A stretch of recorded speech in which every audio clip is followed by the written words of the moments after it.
de la manœuvre au départ, c'était de mettre la femme ronde en avant, avec une marque comme la nôtre, comme Jean-Marc Philippe, qui sommes créateurs depuis 30 ans. Et aujourd'hui, on voulait faire une manifestation pour mettre la femme en avant et pas forcément les rondeurs. On parle de la grande taille depuis des années, on la met toujours en avant, les rondes, les rondes, les rondes. Et aujourd'hui, moi, je voulais faire quelque chose de mode. Parce qu'on parle peu de la mode et souvent de la ronde. Et par rapport à leurs problèmes, par rapport à leur acceptation dans la société. Et aujourd'hui, moi, je voulais faire un événement mode et ne parler que de la femme et de la mode. Et là, la collection en particulier, elle a quoi comme tendance fashion? C'est quoi son orientation? La tendance aujourd'hui de la mode que nous on a fait, c'est des fleurs, c'est des imprimés, des couleurs. Il y a quelque chose qui a vachement changé aussi dans la grande taille, c'est que les femmes avant se camouflaient dans du noir.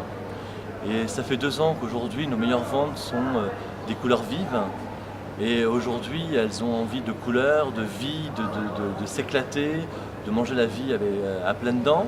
Et nous on s'est adapté et on a fait des produits beaucoup plus tendance et comme je vous dis avec des fleurs, des couleurs et voilà. Pour les prochaines collections, de nouveau des événements de prévus ou donc c'est vraiment une nouvelle mode qui apparaît ou Une nouvelle mode non, parce qu'aujourd'hui nous on est un peu attardé par rapport à la grande taille, étant donné que dans certains pays comme les États-Unis, depuis 50 ans ils sont avec des problèmes de femmes ou d'hommes en grande taille. Et nous on s'est adapté il y a 30 ans déjà par rapport à des clients qu'on avait en Allemagne. Et on s'est rendu compte que 60% de la femme française commençait en taille 42, ce qui n'est pas une grande taille, mais pour certaines marques, c'est de la grande taille. Et aujourd'hui, notre slogan à l'époque, c'était Jean-Marc Philippe habille les femmes du 42 au 60. Et moi, depuis 2 ans, j'ai changé en disant non, Jean-Marc Philippe habille les femmes jusqu'au 60. D'accord, on a vu des pancartes. À quoi servaient ces pancartes? C'était une manifestation justement? C'était une manifestation, c'était juste des mots-clés, des pieds de nez, comme on dit, pour juste montrer que voilà, une pancarte qui me vient à la tête, fashion is not a size, is a attitude.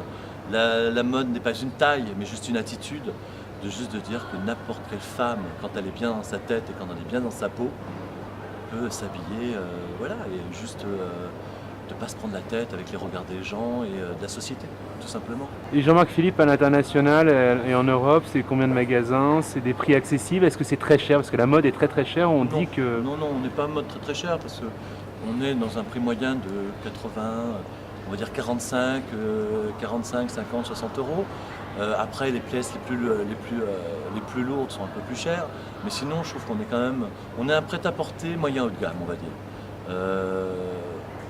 On est parmi les 3-4 meilleurs sur le marché du prêt-à-porter grande taille. On est vraiment des pointures, on s'y connaît, on ne fait pas n'importe quoi.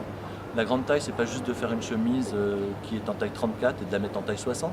Il y a tout un travail derrière, il y a des graduations, il y a des choses qui font que pas n'importe qui peut faire de la grande taille. D'accord. Et des ouvertures de magasins, des dizaines? Ouais. Là, nous sommes déjà à 6 magasins sur la France, donc 4 à Paris. On a prévu 3 ouvertures sur le mois à venir. Et pourquoi pas 20, pourquoi pas 30. Et c'est bien parti pour. C'est ce qu'on vous souhaite. Voilà, merci. Merci.